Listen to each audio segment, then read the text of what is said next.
এদিকে রাত্রি যাপনের পর খুলনা থেকে ফরিদপুরের উদ্দেশ্যে রওনা হয়েছে জাতীয় নাগরিক পার্টির শীর্ষ নেতারা। যোগ দেবেন আজকে ১৭তম দিনের কর্মসূচিতে। আজকে এনসিপির এই বহরটি যশোর, ঝিনাইদহ, মাগুরা হয়ে তারপর ফরিদপুর যাবে। এই মুহূর্তে এনসিপির গাড়ি বহরের সাথে আছেন আমাদের সহকর্মী রামিম চৌধুরী, যুক্ত হচ্ছে তার সাথে।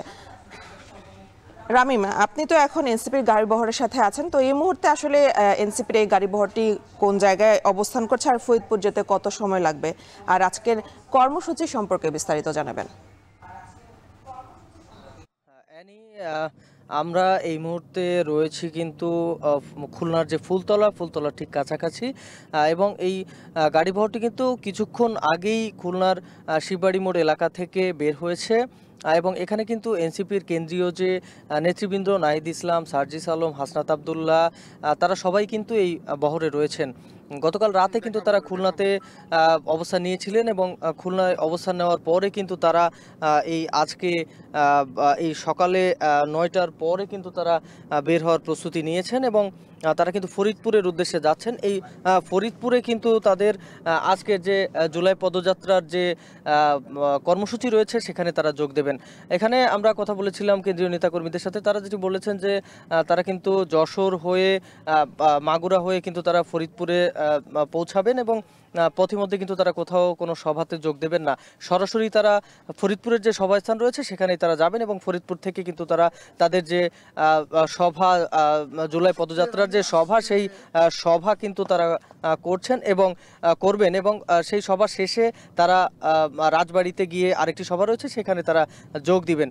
জুলাই পদযাত্রার এ পর্যায়ে কিন্তু তারা গতকালকে তাদের একটি কর্মসূচি সেটি বাতিল করা হয়েছে, এবং সেই কর্মসূচি বাতিল করে কিন্তু তারা খুলনাতে এসেছে। তাদের উপর যে হামলা হয়েছিল গতকাল দুপুরে, সেই হামলার পরে কিন্তু তারা তাদের যে মাদারীপুরে যে কর্মসূচি ছিল সেটিতে কিন্তু তারা যোগ দিতে পারেনি। পরে তারা সেই হামলার পরে কিন্তু তারা এসে খুলনাতে এসেছেন, এবং খুলনাতে এসে কিন্তু তারা রাত্রে অবস্থান নিয়েছেন। এবং রাতে আমরা দেখেছি গতকাল রাতে কিন্তু এনসিপির যারা নেতারা ছিলেন, কেন্দ্রীয় আহ্বায়ক ছিলেন যিনি নাহিদ ইসলাম, তিনি কিন্তু কালকে সংবাদ সম্মেলন করেছেন রাত 9:30টার দিকে খুলনা প্রেস ক্লাবে, এবং সেই সংবাদ সম্মেলনে তিনি কিন্তু বলেছেন যে তাদের উপরে যে হামলা হচ্ছে সেই হামলা কিন্তু হামলার হলেও কিন্তু তারা তাদের যে জুলাই পদযাত্রার যে কার্যক্রমগুলো রয়েছে সেগুলো কিন্তু তারা একেবারেই চালিয়ে যাবেন, এবং এই যে জুলাই পদযাত্রার যে কার্যক্রমগুলো এটি কিন্তু কেউ থামাতে পারবে না,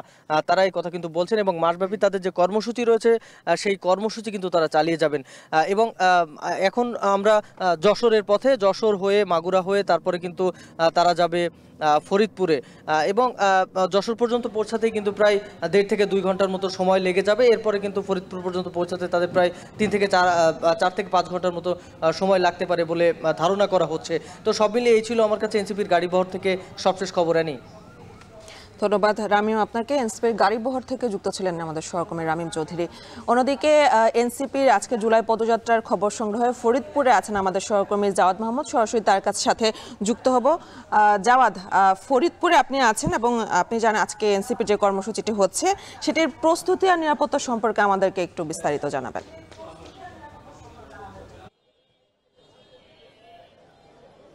ইনি স্বভাবতই আপনি যেটি প্রস্তুতি এবং নিরাপত্তার প্রসঙ্গটি তুলেছেন সেটি গতকালকে গোপালগঞ্জে এরকম একটি বিধ্বংসী ঘটনা ঘটার পরে আজকে ফরিদপুরে আমরা জনতার ব্যাংকের মোড়ে দাঁড়িয়ে আছি, শহরের একটি কেন্দ্র। এখানে মূলত জুলাই পদযাত্রার 17তম দিনের যে সভাটি সেটি এই জাতীয় নাগরিক পার্টি করবে। এখানে এসে আমরা দেখলাম যে মঞ্চের একদম পুরোপুরি প্রস্তুত হয়ে আছে, যদিও আনুষ্ঠানিকভাবে বেলা 12টা নাগাদ এই পদযাত্রাটি শুরু হওয়ার কথা রয়েছে। এবং আরেকটি বিষয়, নিরাপত্তার বিষয়টা আমি এখানে একজন দায়িত্বরত পুলিশ কর্মকর্তার সাথে কথা বলেছি, তারা বলছেন যে অন্যান্য দিনের চেয়ে বা এই যে গতকালকে যেহেতু গোপালগঞ্জে একটি অনাকাঙ্ক্ষিত ঘটনা ঘটে গিয়েছে সেটিকে কেন্দ্র করে মূলত তারা নিরাপত্তা জোরদার করেছেন। এখানে তারা বলছেন যে তাদের প্রায় 2 শতাধিক অধিক অর্থাৎ 250 থেকে 300 পুলিশ সদস্য এখানে আজকে মোতায়েন থাকবে, এবং এই বাড়তি নিরাপত্তার জন্য কিন্তু খুলনা অঞ্চলের অর্থাৎ খুলনা অঞ্চলের 150 শিল্প পুলিশ এখানে নিয়ে আসা হয়েছে। আমরা এখানে এখন পর্যন্ত পুলিশের উপস্থিতি সেভাবে লক্ষ্য করছি না, কিন্তু যতটুকু যেহেতু 12টা নাগাদ শুরু হবে এবং এখনও সেটি প্রায় ঘন্টা 2-1 পরে, সেই জায়গা থেকে পুলিশের যে নিরাপত্তা সেটি এখন পর্যন্ত পর্যাপ্ত মনে হয়েছে। কিন্তু আমি যেই পুলিশ কর্মকর্তার সাথে কথা বলছিলাম তিনি বলছেন যে তাদের যে আরও পুলিশ ফোর্স বা সদস্য তারা এখানে কিছুক্ষণের মধ্যে এসে পৌঁছে যাব এবং আমরা এনসিপির যে আঞ্চলিক অর্থাৎ এই যে স্থানীয় নেতাকর্মীদের তাদের আমরা এখানে কয়েকজনকে দেখতে পেয়েছি, তাদের দু একজনের সাথে কথা বলেছি। তারা বলছেন যে গতকাল গোপালগঞ্জে যেই ঘটনা ঘটেছে, সংঘর্ষের এবং হামলার ঘটনাটি ঘটেছে, সেটাকে কেন্দ্র করে তারা আসলে তাদের যে কর্মপদ্ধতি বা চিন্তা সেটি তারা পরিবর্তন এনেছেন এবং তারা সেটি নিয়েও সতর্ক রয়েছেন। এবং আরেকটি বিষয় তারা বলেছেন যে যাতে গোপালগঞ্জের মতো এরকম ঘটনা না ঘটে সেই জন্য তাদের একটি প্রস্তুতি রয়েছে এবং আইনশৃঙ্খলা বাহিনীর সাথেও তারা সমন্বয় করছেন। এক কথায় 8 ঘন্টা দুয়েক পরেই যেহেতু এটি শুরু হবে এবং শুরু হওয়ার পূর্বে আমরা এখানে উৎসুক জনতা এবং এনসিপির এই আঞ্চলিক বা স্থানীয় নেতাকর্মীদের উপস্থিতি দেখতে পাচ্ছি। এই ছিল এখন পর্যন্ত আমার কাছে সব শেষ। ধন্যবাদ জাওয়াদ। এনসিপির জুলাই পদযাত্রার খবর জানাতে ফরিদপুর থেকে যুক্ত ছিলেন সহকর্মী জাওয়াদ মাহমুদ। দেখছেন এখন বাণিজ্য।